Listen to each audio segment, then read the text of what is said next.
Kami dari kelompok 2 di sini saya akan mempresentasikan. Perkenalkan, nama saya Muhammad Randy Alfaridzi. Nama saya Almira Najwa Rizky. Nama saya Sunarita Putri. Nama saya Helwi Aulia. Selanjutnya akan dibacakan oleh Almira. Makanan khas daerah. 1. Nasi goreng. Nasi goreng adalah makanan berupa nasi yang digoreng dengan bumbu seperti kecap, bawang, dan biasanya ditambah telur atau ayam. 2. Rendang. Rendang adalah masakan daging khas Sumatera Barat yang dimasak lama dengan santan dan rempah sampai kering dan gurih. 3. Sate. Sate adalah potongan daging yang ditusuk lalu dibakar. Biasanya disajikan dengan bumbu kacang atau kecap.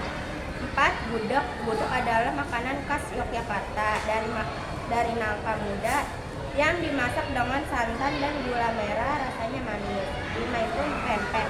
Pempek adalah makanan khas Palembang dari ikan dan tepung sagu. Disajikan dengan kuah cuka yang asam dan pedas. Selanjutnya adalah rumah ibadah. Yang pertama itu ada masjid.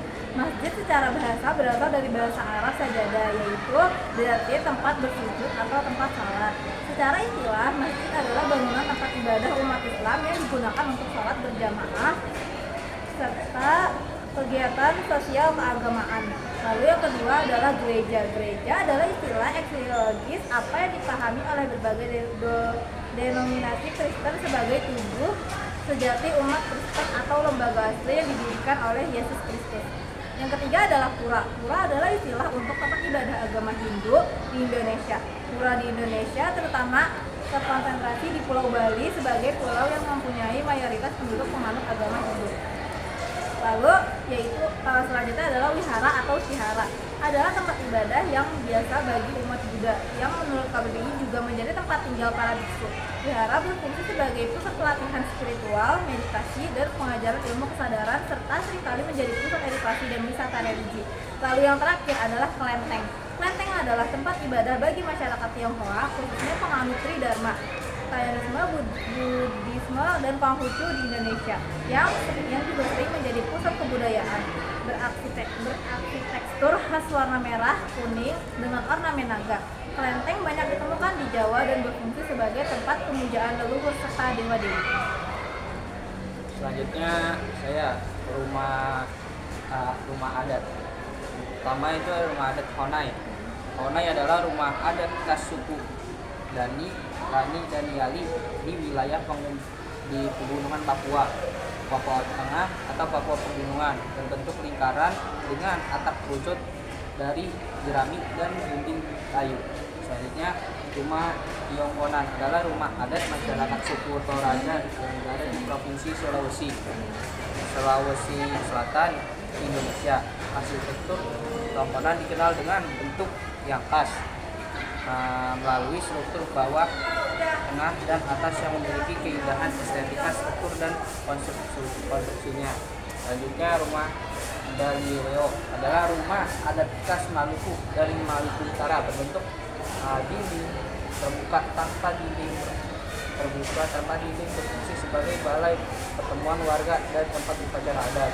Nah, selanjutnya rumah Gadang. Rumah Gadang adalah rumah adat Minangkabau di Sumatera Barat yang berbentuk persegi panjang dengan atap yang lonjong menyerupai tanduk kerbau dan berfungsi sebagai tempat tinggal keluarga, seremonial, pusat upacara, dan simbol keberadaan suatu kaum.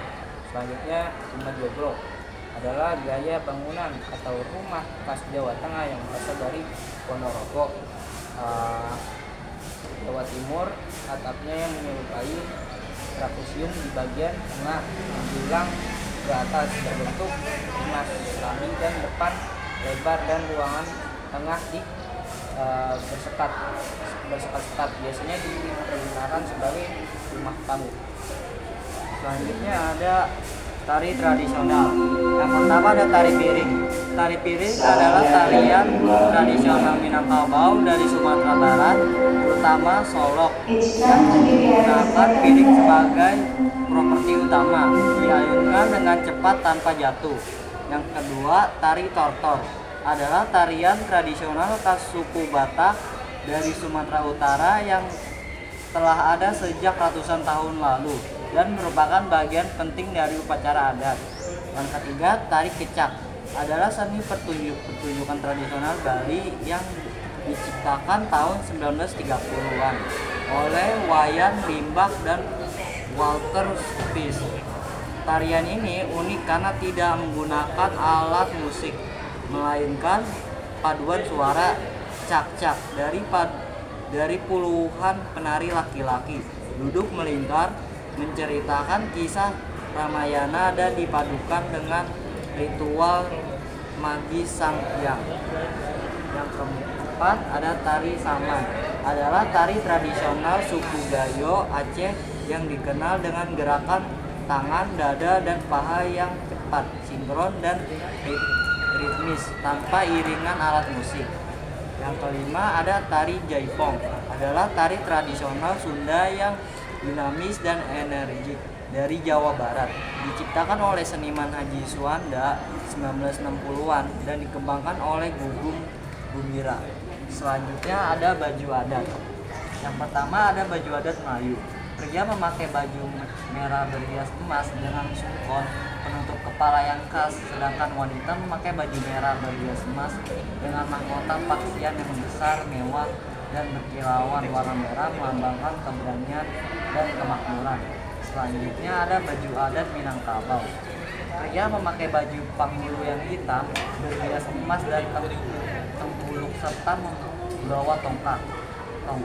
Wanita memakai baju bundo handuang dengan sentiang tanduk kerbau, melambangkan peran penting perempuan dalam adat Minangkabau. Yang ketiga baju adat Batak. Pria dan wanita memakai kain ulos yang dililitkan pada tubuh. Pria mengenakan penutup kepala khas Batak yang disebut ukot, dan wanita memakai penutup kepala kerkot dan kerjet yang disebut ikat. Ulos adalah kain tenun khas Batak yang berwarna merah, hitam, dan putih, memiliki makna sebagai doa, kasih sayang, serta perlindungan dalam kehidupan masyarakat Batak.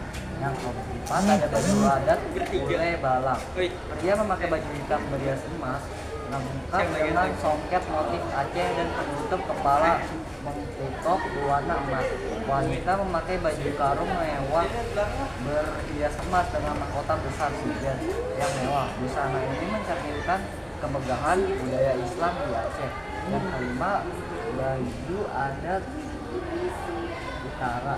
Baju dan wanita memakai kain ulos yang dililitkan pada jambi utara. Baju dan wanita memakai kain ulos yang dililitkan pada tubuh. Pria menggunakan penutup kepala khas Batak yang disebut tukot, dan wanita memakai penutup kepala kecil yang disebut hias ulos. Adalah kain tenun khas Batak yang berwarna merah hitam dan putih, memiliki makna sebagai doa, kasih sayang, serta perlindungan dalam kehidupan masyarakat Batak. Oke, sekian presentasi dari kami, kurang lebihnya mohon maaf. Wassalamualaikum warahmatullahi wabarakatuh.